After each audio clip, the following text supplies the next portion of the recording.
Good morning. Is this on? Yeah, you can hear me. Okay, I'm ready for today, as you noticed, vote. Very important, and this is what we're going to be talking about. My name is Claudia Berry, and I chair the monthly program committee. And I want to remind you all to turn off your cell phones. I'll give you a few minutes. And for those of you at home, welcome. Also want to remind you at home that there is not the ability when we live stream for questions. So we can only take questions from those of you who are here and present in the audience. We have the opportunity today to stay a little bit longer, so if we have a lot of questions, know that we can go until 10:45. And Justin is going to work to sort of culminate his remarks between 10:20 and 10:25, so be prepared to ask your questions. He is very, very knowledgeable. Before I introduce you to the president of HASP, Sharon Ernst-Horst, I just want to read to you a quote from John L. Lewis. "My dear friends, your vote is precious, almost sacred. It is the most powerful, nonviolent tool we have to create a more perfect union." Sure.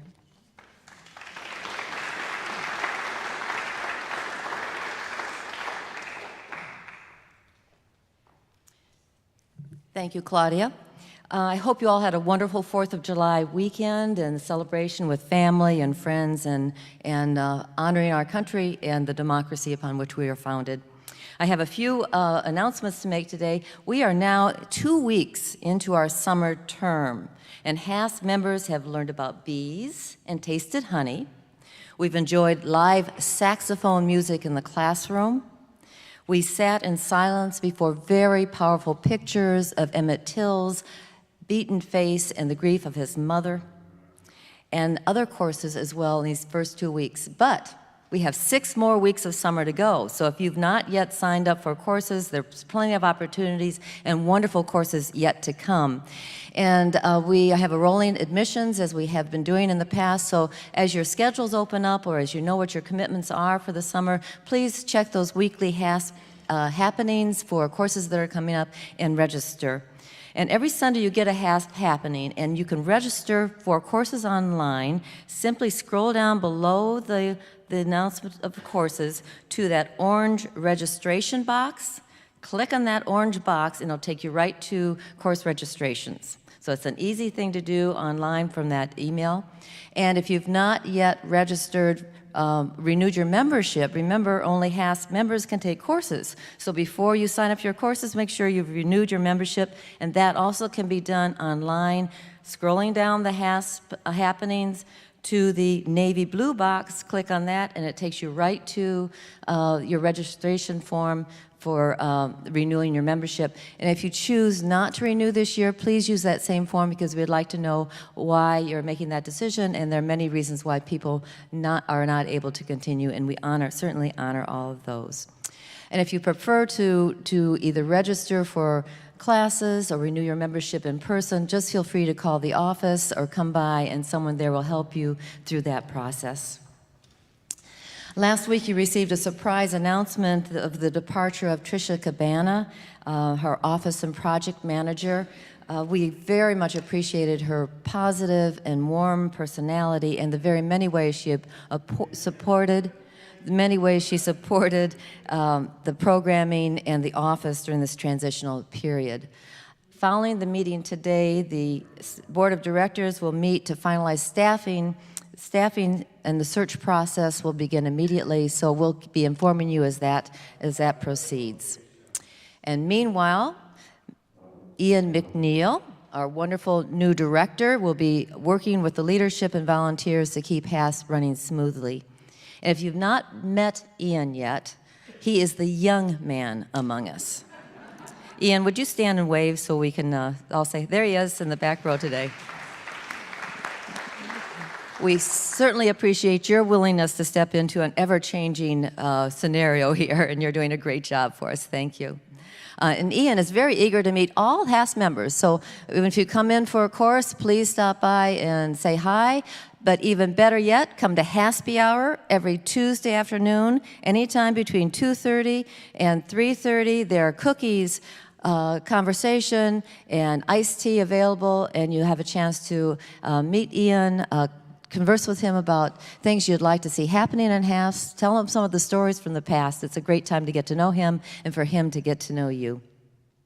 And I want to leave you with one final tease today, and this is from our new communications chair, Ralph Fairbanks. He invites us to engage with our photography, just as those photographs of Emmett Till and his mother were so powerful. We all have opportunities to take photographs that speak to our lives and the things that are important to us. And he wants to engage HASP members in learning together around photography, and he writes this.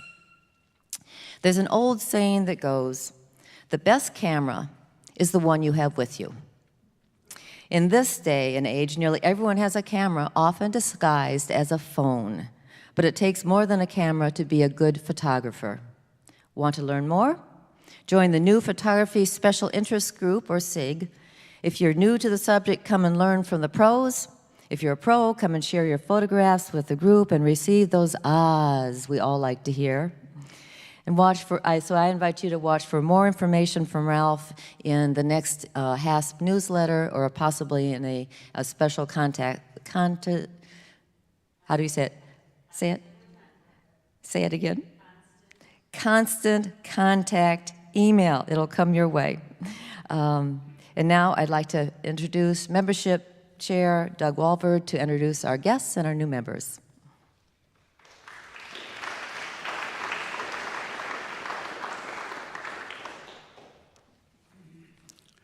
We are very excited to have 9 guests with us here this morning, and I would like to welcome each of you by name. So with us today are Barbara Springer-Selig, Lisa Robinson, Tom Robinson, Tom Moss, Irene Moss, Sandy Van Dam, Bill Clinton, David Terhar, and Janice Judah. We are really glad you're with us this morning. We hope soon you'll get to know a lot more about HASP, all the wonderful opportunities for you here, and we'd love to have you join us. We're also pleased to introduce and welcome 11 new members this morning.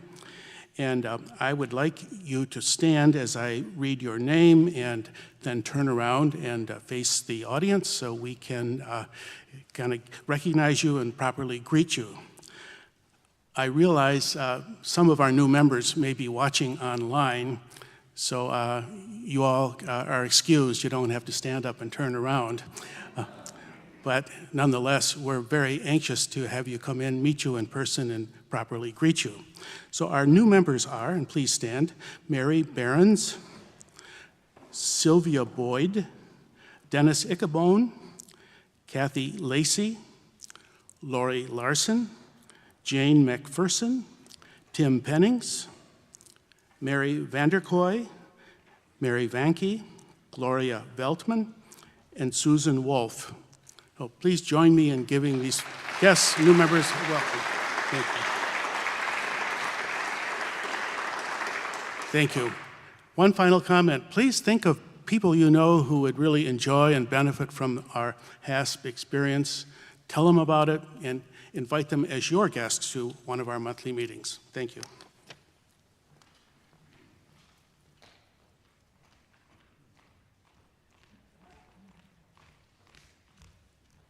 Good morning. As County Clerk and Register of Deeds, Justin Roebuck serves as the Chief Election Officer for Ottawa County's 220,000 voters. Justin's passion is to build trust with honesty, transparency in the election process. His goal is to change the way election officials interact with voters by modeling proactive, consistent, and fact-based communication. Now, he has a lot of committees he's working on. He is the chair of the Michigan Council of Election Officials and co-chair of the Legislation Committee for the Michigan Association of County Clerks. He also was appointed by the Michigan Supreme Court to the Michigan Judicial Council. He has been appointed by Governors Snyder and Whitmer as the Michigan Electronic Recording Commission, which he serves as chair. But the one that he's most proud of is that in 2021, he was honored by his colleagues as Michigan County Clerk of the Year. So let's welcome Jason.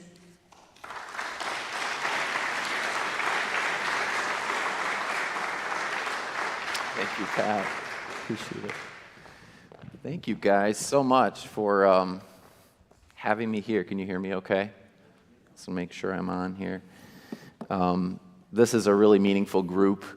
I so appreciate the civic mindedness of HASP and all that that its members do in the community, not just as a part of this organization, but throughout the community. I know many, and have worked with many HASP members, and I'm grateful to be here today to talk a little bit about something that is obviously near and dear to my heart, and I'm sure to many of yours as well. I'm a graduate of Hillsdale College, but we don't have anything like HASP at Hillsdale, so I need to get on my alma mater about that and see if someday we can duplicate what you guys are doing here. Today actually marks the 609th day since the November 2020 presidential election, for those who are celebrating. That's a long time, and a lot has transpired since then, obviously. But unfortunately, we are still counting those days because we're still dealing in many ways with the 2020 election. I would be remiss, by the way, in not acknowledging two of my heroes and people who deal with the election administration process every day. Mike Dahlman is here. Many of you may know Mike, but he is the Holland Township Clerk. Lori Larson is the Grand Haven Township Clerk. We work with these guys so closely. They're on the front lines of what we do in election administration, and now I'm nervous knowing that these two people are watching me talk today. But you can feel free to correct me, please do. Also, I'm nervous to know that that Bill Clinton is in the audience. I didn't realize that. No one prepared me for that, but I think I'm okay. I want to talk a little bit today specifically about some of the challenges that we are facing in election administration in a post-2020 environment, even as we are still dealing with a lot of what 2020 brought on in election administration. I want to start by really explaining to you some of the things that I believe made 2020 a secure election. And then going into two challenges in particular that I believe we are facing in election administration that are really affecting our democratic process, and I think have the potential to affect us in the long term if we don't deal with these two issues. And I think we could go into a number of other issues, but I think these two, to me, are the ones that are standing out. And I want to wrap up as well by acknowledging the many ways that we can do better in election administration. I think it's really an important piece to acknowledge that there are always improvements to be made in this process. And I kind of want to go through that as well as we wrap up today. But I am first, sorry, I may have to turn around because I can't see what my PowerPoint is doing. I'm going to get a drink first because I'm about to make a very bold statement. So,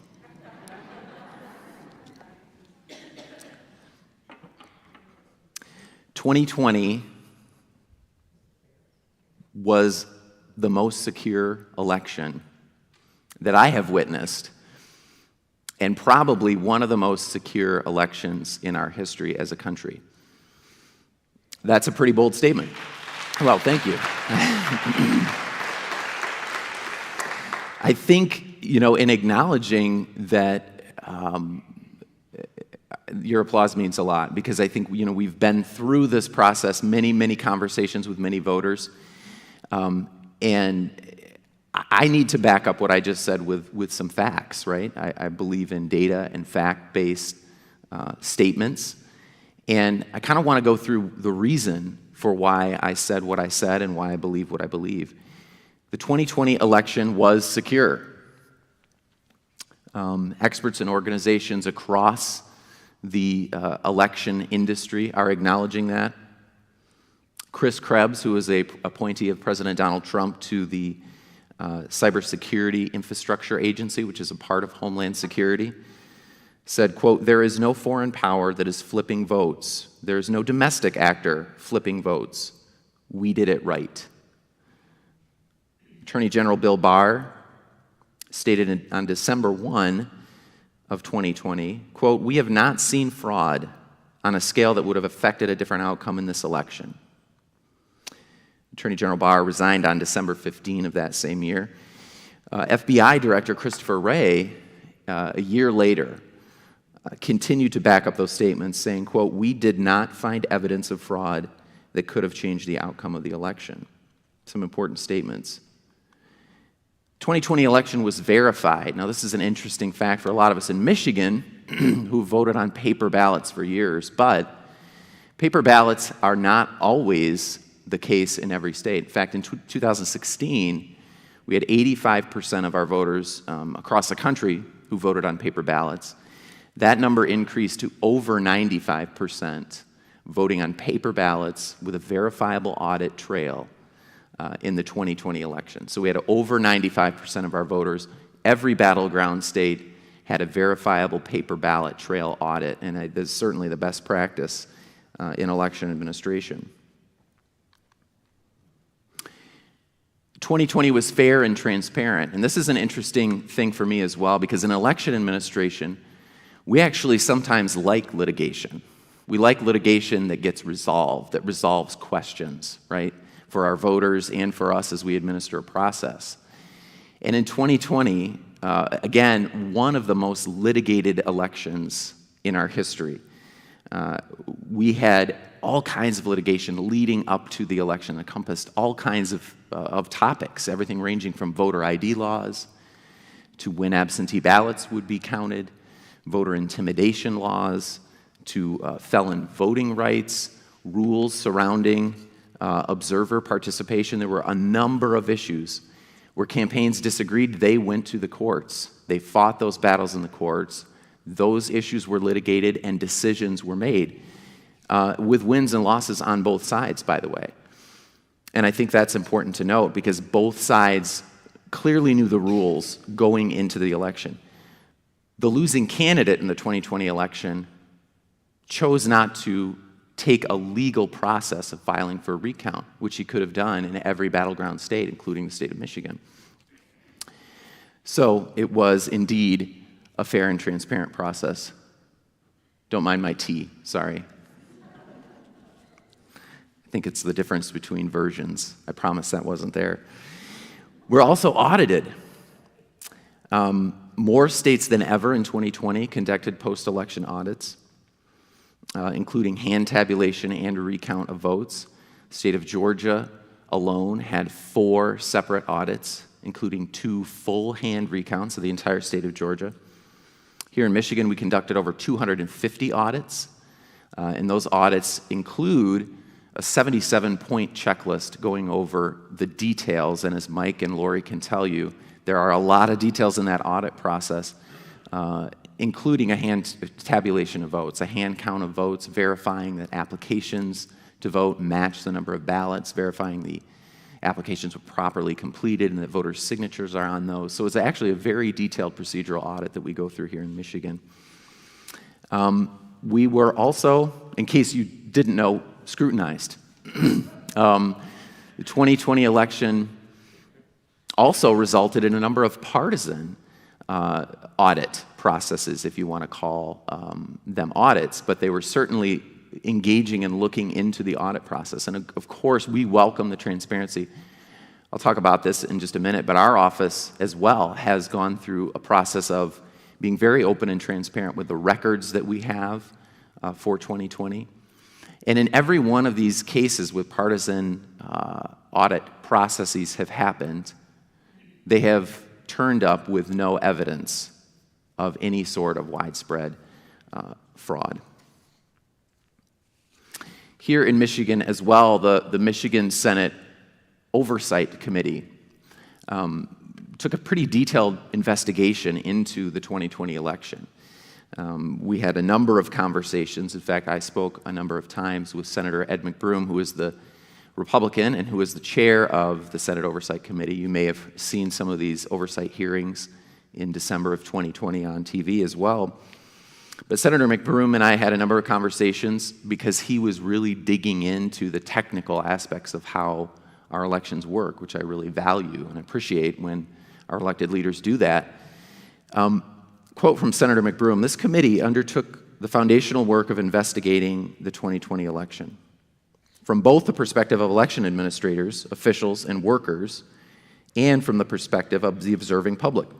The committee embarked upon hours of public testimony, the review of countless documents and presentations on the 2020 election, and a careful review of the elections process itself.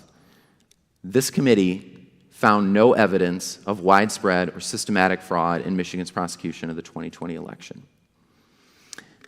Senator McBroom is a serious thinker and a man of integrity. He's from the Upper Peninsula of Michigan, and he's a farmer by vocation.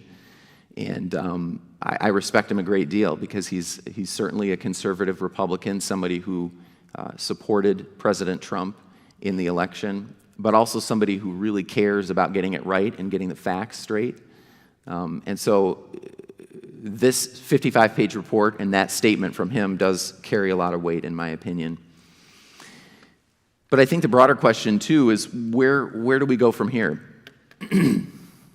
I will not sit up here and tell you that election administration is perfect, because that is not the message that I want to convey today. There are always improvements that can be made, and in a minute I do want to go through some of those particular improvements that we can make. I think it's very important that we recognize the ways that we can do better.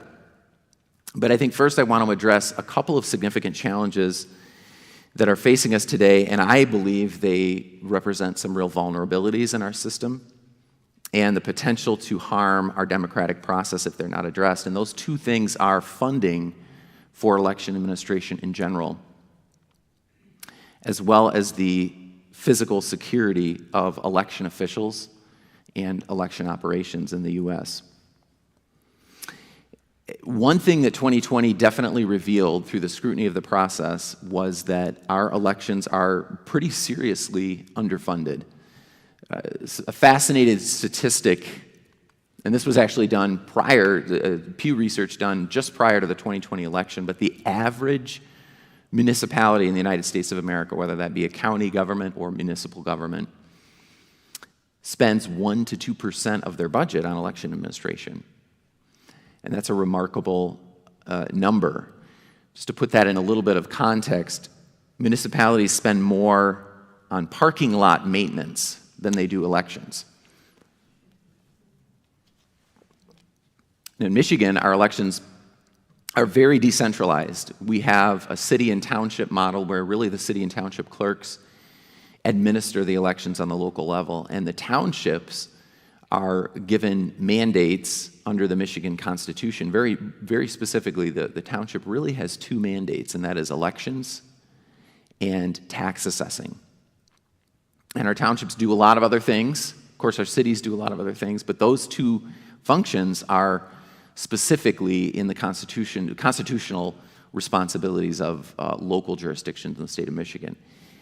So with that being such a crucial issue, I think there are particular things, particular resource gaps that undermine public trust and public confidence if they are left open, if those gaps are left open. And I just want to go through a couple of tangible examples of that. One is ballot issuance. So 2018 was a very significant year in Michigan elections. Proposal 3 of 2018 did a lot of things. It was a constitutional amendment that opened up the absentee balloting process for every voter. So it used to be you had to have a reason or an excuse to vote absentee. And as Mike and Lori can tell you, that has changed dramatically as voters generally prefer the absentee method. So in 2020, in the August primary, for example, we saw 68% turnout was absentee. And I think some of that was affected by, obviously, we had a pandemic. So that was a serious issue that affected a lot of voters' choice to vote absentee. But I do think in general, we've seen this flip from the previous model of about 70% absentee, 70% in-person voting and 30% absentee. We've seen that sort of flip. And local clerks in particular need resources to deal with this. This is a staffing issue primarily, and it's a significant staffing issue. Elections, of course, are cyclical, and so a lot of times there is reticence to make an investment in staffing because an election goes like this, right? The timing of the election is very cyclical. But we have to invest these resources because not issuing ballots on time or neglecting other election responsibilities because we're issuing ballots is an issue that undermines voter confidence, and we have to make sure that we're staying on top of that. Voter registration. Another thing that Proposal 3 changed was it allows for same-day registration, and this is a secure process that happens in the local clerk's office. So in the 15 days leading up to an election, a voter can come in and with the proper identifying documents, essentially register to vote or change their voter registration address. But they have to do that in person. And there has been a significant increase of these changes, and a lot of them are address changes. People realize leading up to an election, oh, geez, it's 5 days before the election. Oh, boy, the election's tomorrow. I need to update my address and keep it current in order to participate in the process. And that has caused a huge drain as well, particularly on our local election administrators.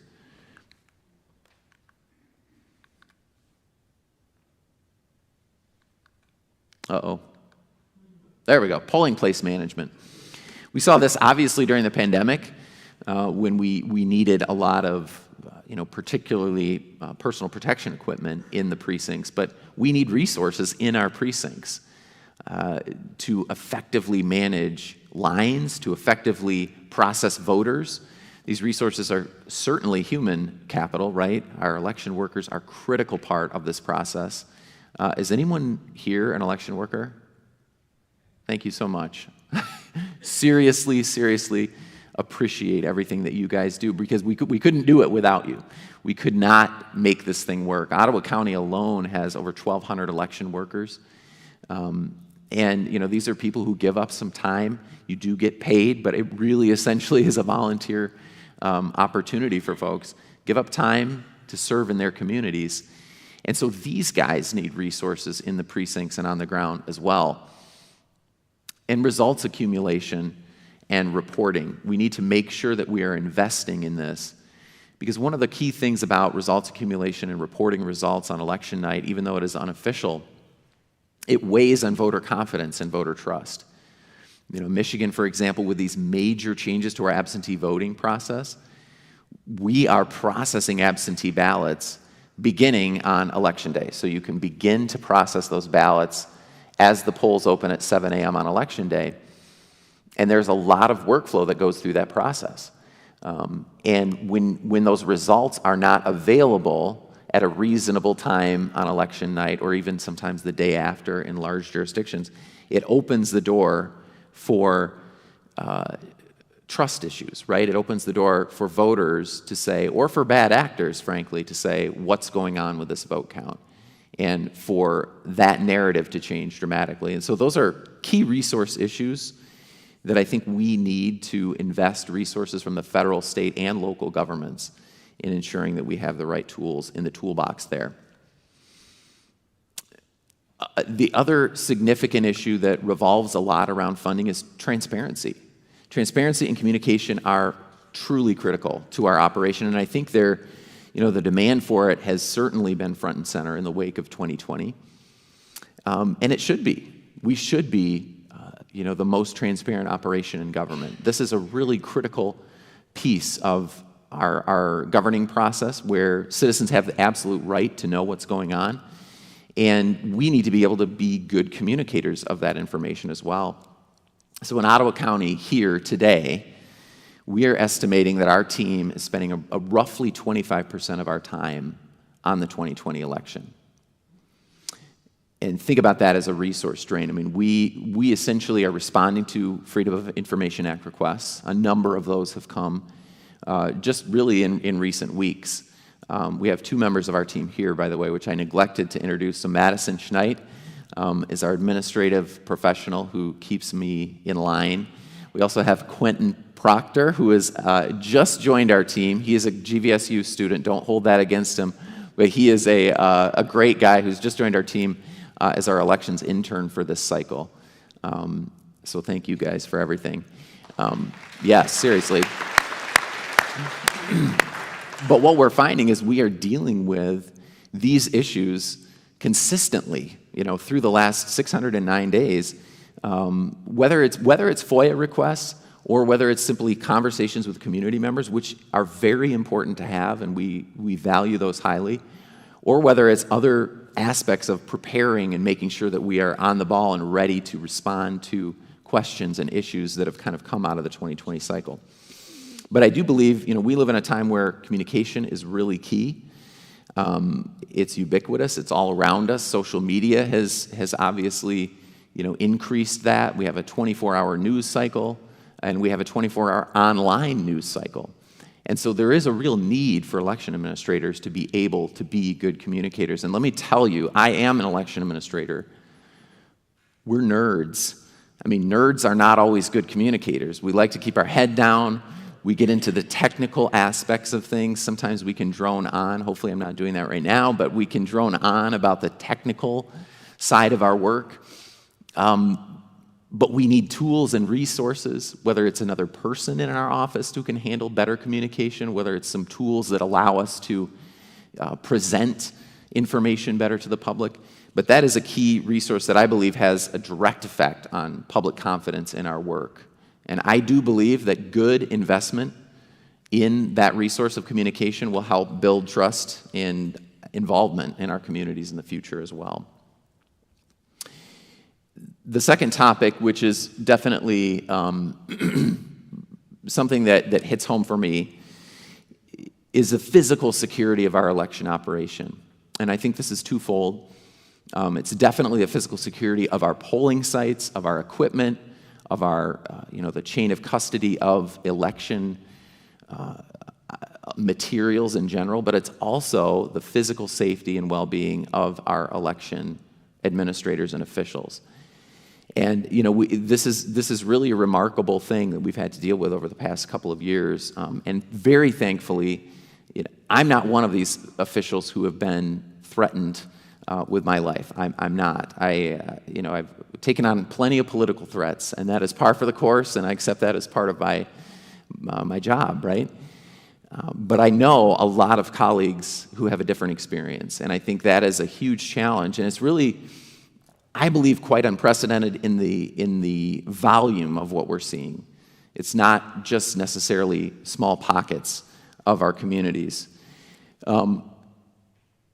Want to just display a couple of these things that are affecting people that I happen to know. The Secretary of State in Georgia, Brad Raffensperger, is somebody who I consider a colleague. I served with him on the Election Assistance Commission, the Standards Board of the EAC, and I've served with him since 2009. Met with him on a number of occasions. He's a good man. He's a solid believer. He is a contractor by trade. He builds buildings. Ran for the State House about 10 years ago and then decided to run for Secretary of State. This is an example of a text message that his wife received, actually, a series of texts that his wife received in the wake of his telephone conversation with President Trump that was recorded and released to the media. President Trump, following that conversation, released Secretary Raffensperger's cell phone number on social media. But his wife also began getting messages like this. This is another threat that was sent actually to a number of counties in the state of Georgia in the wake of the 2020 election, but as they prepared for the runoff election, right, that happened in January, the Senate runoff elections, which were statewide elections. Again, something that you have to take very seriously as somebody who is responsible, you know, as an election administrator, you're responsible for the people who work for you and for the people who are volunteering and working in the precincts. There's a lot of examples here, and I don't have to go into a number of them, but this level is very different than what we've seen before, and I think it is cause for concern. This is one that another friend of mine, the Maricopa County Clerk, Stephen Richer, who is a new clerk, he actually was a Republican who was elected in 2020 and defeated the Democratic incumbent in Maricopa County in that election. Katie is the Secretary of State there that Katie Hobbs, the caller, is referring to. So again, a lot of things that we're dealing with that are unfortunately unprecedented and scary, frankly. I don't exactly know the solution to this, but I think what we have to do is a couple of things. I think it comes down to a funding issue as well. We need appropriate security. I think of our judicial officers and the security measures that we go through to ensure their safety and physical well-being. But I think it's also a cultural thing, right? And what you say matters. Words actually do matter. What is said and what is not said. We have a lot of leaders who are not saying anything right now.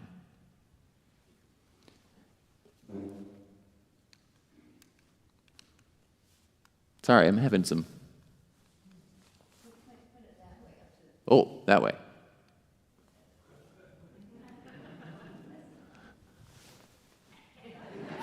Huh.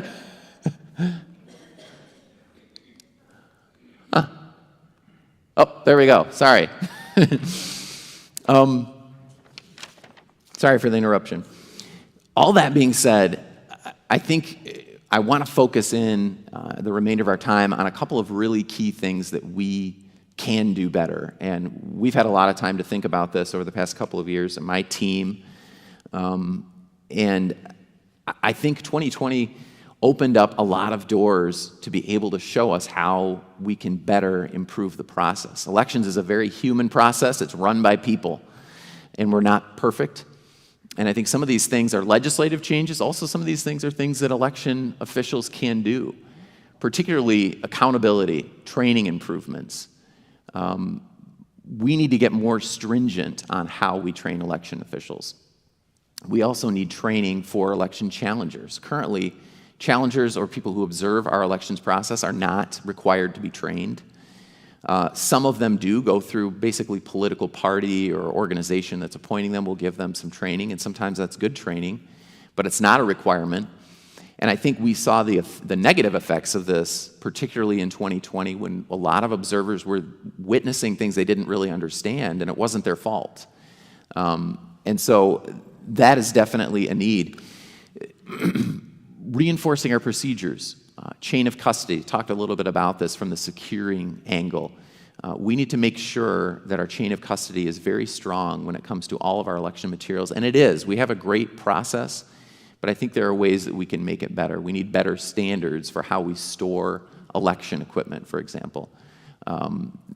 Procedurally, I think we can document better when we're removing absentee ballots from a drop box on the election official side, as an example. A code of ethics, and this is something that I'm particularly passionate about. It's something that election officials actually don't have. Elections are so decentralized in the U.S. Michigan's a great example of how really decentralized we are. We're about 1,400 different election officials in Michigan when you count the city clerks, the township clerks, and the county clerks who administer our process. But when you think about it, any civic officer, any person who is administering a process like this should have a pretty stringent code of ethics. One of the things that I strongly believe is that I won't endorse a candidate. I run on a partisan ticket. for this office. But I'm not going to endorse any candidate whose ballots I'm in charge of, processing, counting, certifying. But I have a lot of colleagues who feel differently. And I think that we need something for both the protection of election officials and for the confidence and the trust in our process. We need to ensure that we have a strong code of ethics. Transparency, better access for challengers and observers. Again, one of the things that we saw in 2020, and that we can't really equate to anything other than the pandemic. And as an example, and the courts ruled that this was appropriate, but challengers were told to stay 6 feet away from any other person in the precinct.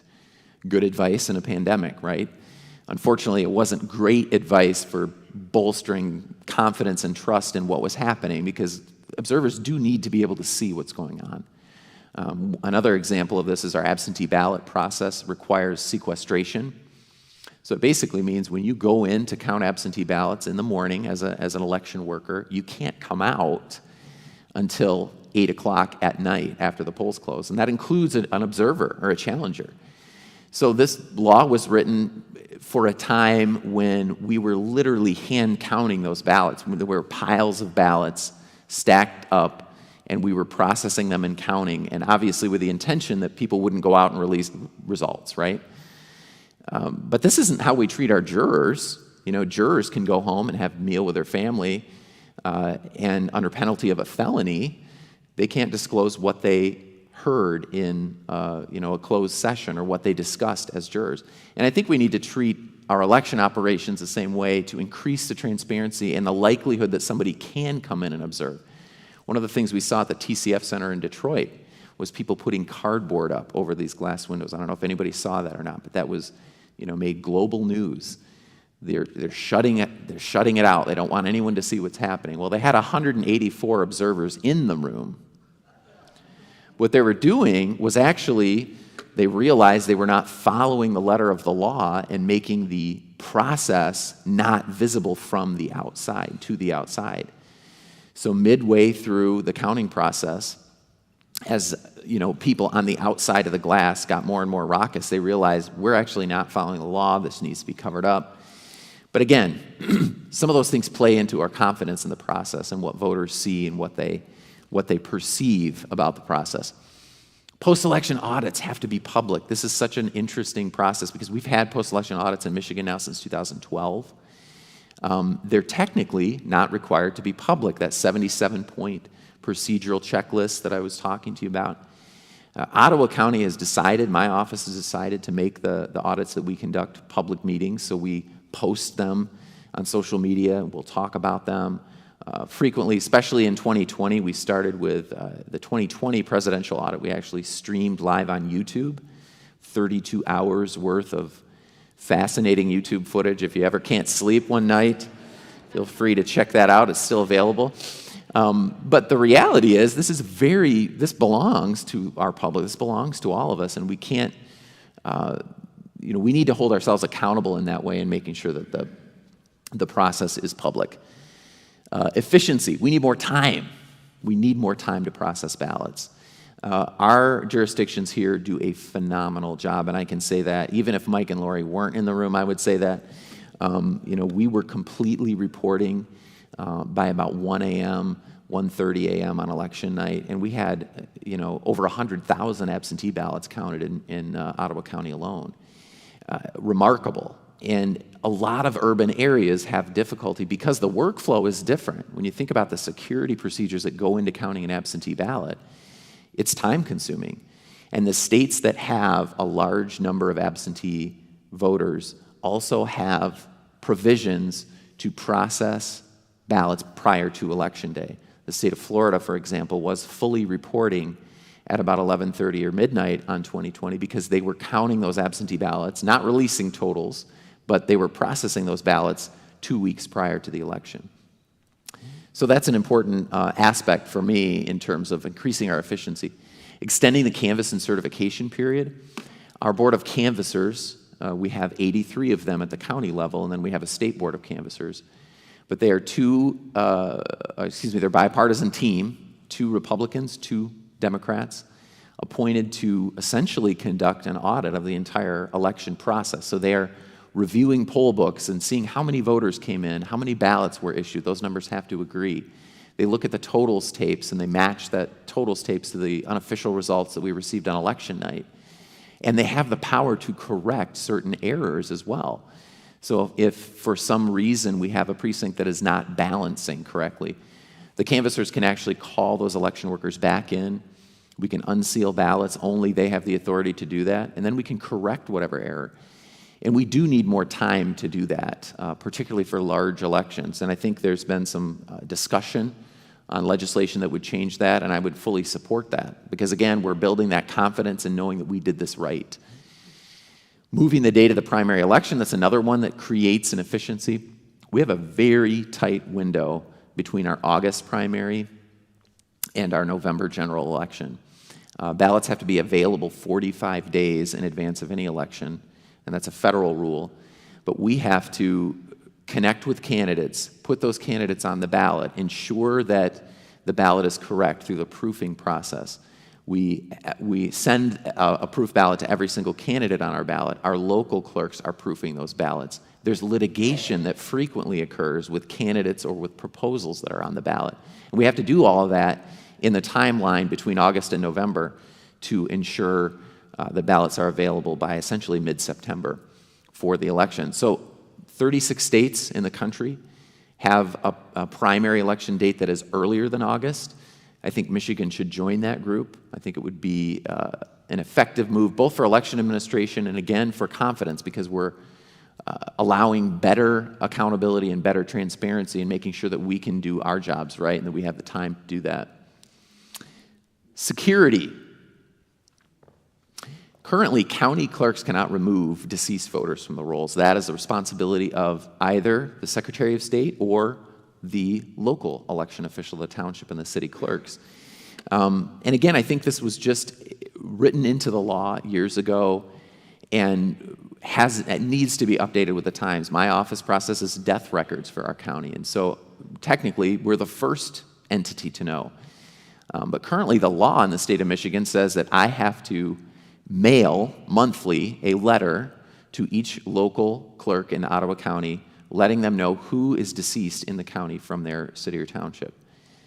So we actually do this by email, which speeds up the process a little bit, but we don't have to. We could actually snail mail a letter as well, versus just the ability of the county to remove a deceased voter immediately when we have that verifiable death record. So that's one security initiative. I believe strongly in ballot drop boxes. We've had drop boxes for ballots for about 100 years in Michigan. We've been voting absentee since the Civil War. Most of our clerks have a drop box for those voters to place their ballots in when they come to the city or township hall. But we need security measures around those. There are a lot of states that use drop boxes, and there's some really great examples of them. Colorado, Oregon, state of Washington. They have drop boxes, and those drop boxes are very secured, and voters can feel confident putting a ballot into that drop box. And then I think we need to use technology to strengthen our processes. One of the things that we can do is AV ballot tracking. Now think about how Amazon tracks your package. We have the technology to do this for our voters, right? We have the technology for a voter to, type in a web address, look up a QR code, and know exactly where their ballot is in transit. And we need to invest in that technology to better do that. Voter ID technology, for example. We have electronic poll books in every single precinct of the state of Michigan. And Michigan is blessed because our driver license file and our voter file are combined because our Secretary of State is both DMV and an election official. Wouldn't it be simple if we were truly concerned about voter ID to just put a thumbnail image of every voter attached to an electronic poll book where there's that quick verification of the voter? So these are things that increase confidence in the security. We want the election to be secure, but they're also allowing our voters the flexibility and the ability that they have to participate freely in the process. So a lot of suggestions on my part, and I want to get to questions as well. But I just want to end with this. I think, we're at a critical time in our country. Our politics is divided. There's a lot of rhetoric going on right now. But really, I think every citizen has a responsibility to defend the gift that we had. You know, it wasn't lost on me. Yesterday was Independence Day. We have a beautiful thing in the American system, and I think it's a system that is dependent on free and fair elections that reflect the will of our voters. It's dependent on a system where we have losing candidates who concede elections and where we have confidence built into the process from our leaders. President Reagan said this way back in 1967. Probably some of you have heard some of the quotations from this speech, but it's really powerful and it's really stood out to me over the past couple of years. Quote, "This is a simple magic of the commonplace routine, which makes it a near miracle to many of the world's inhabitants. This continuing fact that the people, by democratic process, can delegate power and yet retain custody of it. Perhaps you and I have lived too long with this miracle to properly be appreciative. Freedom is a fragile thing, and it's never more than one generation away from extinction. It's not ours by way of inheritance. It must be fought for and defended constantly by each generation." So I just encourage you to not waver in our fight for the democratic process. Please hold your election officials accountable for their work. Please hold your elected leaders accountable for their words and their actions as well. And thank you for having me. I'm really excited to take any questions that you guys have. Really appreciate your company today.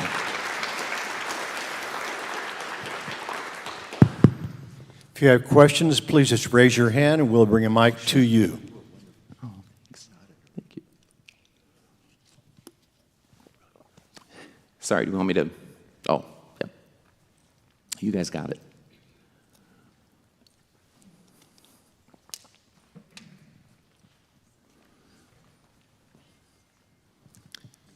I just wondered if you could speak to any bills that you might suggest would be helpful for us to support at the state level, like thinking particularly about providing more time to process absentee ballots. Mm-hmm. We moved here from Utah where they do almost all their voting by mail-in. They mail it out. You don't have to ask. They do it to every voter, college students, everybody. And they don't really seem to have any problems. They had a small nidus of people who complained the election wasn't secure, and their Republican-held Senate and Congress there just slapped them down. They've been doing it for years. But they have a lot of lead time to do the counting. And I felt like that was a big problem in a lot of states, including Michigan, where it sounds like you guys did a Herculean effort here in Ottawa County, but that wasn't the case in all counties here. Are there any bills being proposed to give you more time? That's a really great question. So there have been, and you're right, Utah is a phenomenal example of elections done really well, but also, and I'm not from there, so I can't speak entirely, but the politics kind of seems to be exceptional too when it comes to both political parties kind of getting behind things and supporting things that matter. But yes, so additional time for pre-processing of absentee ballots there have been a couple of pieces of legislation introduced. We're actually expecting a package of hopefully some pretty moderate proposals, moderate from the sense of like they're not, extreme Republican idea or extreme Democratic ideas, and included in that package will be the pre-processing of absentee ballots. And I don't have a bill number yet for you on that, but it is something that we're definitely expecting to come and not be effective for August, but we really hope will be effective for communities in the November cycle. So yeah, we'll definitely stay in touch on that one because I think it's something that really matters. Yes, sir. Maybe the answers are obvious, but I'd like to hear it from your perspective. What were the factors whose confluence led to the situation of the 2020 election?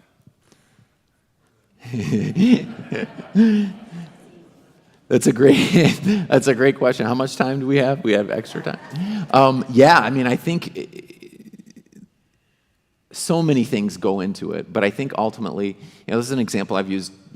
Madison will laugh. I've used this a number of times, but You know, when I take my car in to get it repaired or get an oil change, I know nothing about mechanics. I really don't. I always say, you know, I'll administer your elections. You can fix my car. It works great. It's a beautiful system. But, you know, if the fix were a $30 fix and they came back and said, hey, it's going to be $30, I would probably say, okay, sounds good. If they came back and said, you know, this is going to be a $5,000 problem, that's when I would probably start to begin asking questions, right? Like, where did the part come from? What exactly is wrong with my car? Where did you go to school? You know, all those kinds of questions that about a process I don't really know about, right? And so I really don't fault our voters for having the questions that they've had about this process, because I think, you know, we've seen trends where we are a divided country, right? Our elections are close a lot of the time. Not always in our congressional districts, right, which are districted to the effect of not necessarily always being close in a general election, but I think that's part of it. And then honestly, the other part is leadership matters, integrity matters, words matter, and when you have the President of the United States saying the election was fraudulent, it matters. I mean, we certainly have a lot of differing political opinions out there, and that's fine. But, you know, a lot of people who didn't normally ask questions were starting to ask questions. My next-door neighbor, who's an engineer and a normal human being, somebody who's not deeply involved in politics, but he starts to think, what was wrong? You know, what happened? And I think that's really the two big factors. Yes, ma'am. Would you comment, please, on the gerrymandering as it has been effective or not so effective after the final decision was made? Well, I think it's going to be interesting here in Michigan with our, you know, independent redistricting commission. Obviously, this was a complete and total change for our process here, and that commission, you know, worked very long and very hard on a set of maps. You know, taking my personal opinion aside, I think there were a few things that I probably would have done differently, but I think that that's how it affects me personally and how it affects my constituents in Ottawa County. We're very split up, and we have a lot. We have two members of Congress. We have 5 state representatives and 3 state senators. It's a lot, and so I worry about dilution of some of our influence in Lansing and in Washington with that. But that is truly my personal opinion. You know, I think when you look at the numbers, the commission truly did a pretty fair job of splitting the map, you know, and making those competitive seats. And again, this is probably taking off that election administrator hat, but putting on a citizen hat. I really think that a lot of what comes down to making our system work is going to be fixing our primaries. You know, how are we electing people? Do these people that we're electing really represent the cross-section of the community? And I guess it remains to be seen, but we've got those districts set and in place, and those ballots are going out right now, so looking forward to seeing how it goes. Yeah, you bet. Yes, sir. How concerned are you that we might see a repeat of January 6th? Well, I think, you know, that is something that we have considered. You know, going back to the security of the process and, you know, where we're at right now. You know, we are doing contingency planning just at the local level here in Ottawa County, making sure that we provide the right resources to our election administrators on the ground. We have a meeting next week with the sheriff's office where we're you know, securing the environment, doing a walkthrough with people who actually know about security for our board of canvassers, for example, to make sure that we're taking the right steps. But it is a good question, and I think it's something that we can't just ignore as a one-off thing. I think we have to be intentional about how we move forward as a country, right? I think one of the things that's really struck me, and I have not had the mental ability to watch all of the January 6 hearings, but I think the pieces that I have seen, it really strikes me that we have to be able to prepare for things better as a society in terms of our leadership, saying the right things. So I don't know if that's really a great answer to your question, but I don't, the optimist in me, I don't believe, we live in such a great place. I am so fortunate to be here, to be in Ottawa County, be in West Michigan, to be a part of this community. And we've had a lot of conversations with a lot of people that have disagreed with me that the election was secure, and I welcome those. But I've never felt my own security at risk, and I've never felt that our staff has been directly at risk. It's just something we have to kind of prepare for. You spoke of training and security for training for them and security on voting day for election officials. I'd like you to expound just a little bit more on that, because you must have some thoughts on the training and the security measures that need to occur. But then also you included with that 1% or 2% of a budget locally, countywide, et cetera, is going toward the election process. And with training and security, it strikes me as something that's going to need more financial support as well. Yeah, absolutely. No, that's a really great question. And I think, one thing I will say, I'm very, very grateful locally for our Board of Commissioners at Ottawa County. They obviously have control of my budget. They've added additional staff person to our elections team since January of 21. We have great support locally. Our law enforcement, both in our communities, the City of Holland and Grand Haven and Zeeland, as well as the Ottawa County Sheriff's Department, we have great relationships and great support. That's not the case nationally. When you look at it, it differs widely. And so, putting some of those statistics in there, I think is important for us to recognize it's a broader problem than just where we're sitting right now. But you're absolutely right. I mean, we do need resources for training. So a couple of things on the training front. Signature verification is a big one. Signature verification of absentee ballots. Again, we have this significant influx of absentee ballots where voters are signing the outer envelopes. We don't do great signature verification training of our local election officials.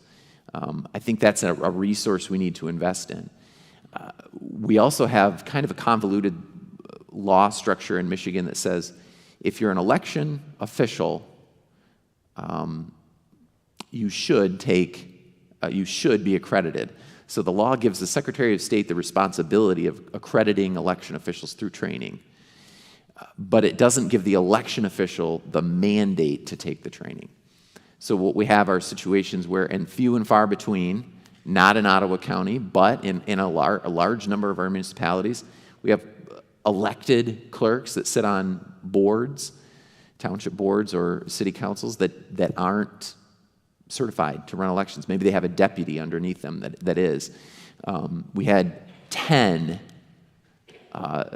in the last round of audits. 10 local jurisdictions were not certified to run elections. So we need to tighten that up. And again, 10 out of 1,400 is, I guess, good, but it definitely could be better. So those are kind of two recommendations, but definitely have a lot more that I could say about that, I think.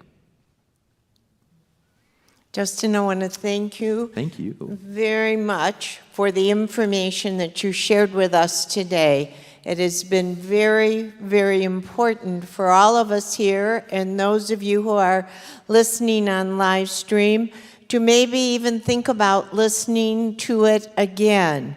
You are the grassroots voice. You are the ones with the information that Justin has shared with us. You can, in a positive way, correct the mis and disinformation regarding the election process.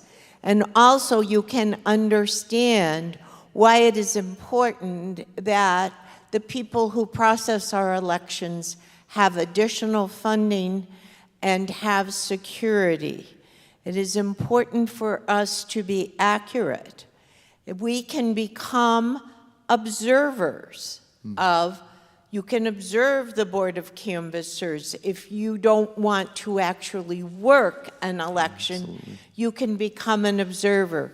But what it spoke to me today is the importance of training and becoming educated so that we can deal with the bad actors out there, as I refer to them.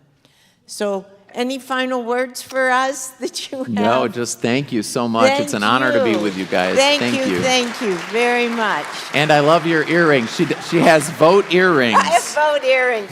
I am past president of the League of Women Voters, a nonpartisan organization, and we believe in voter education. So that is what Justin shared with us today, the importance of being educated about the voting and election process. Thank you all for coming. Thank you.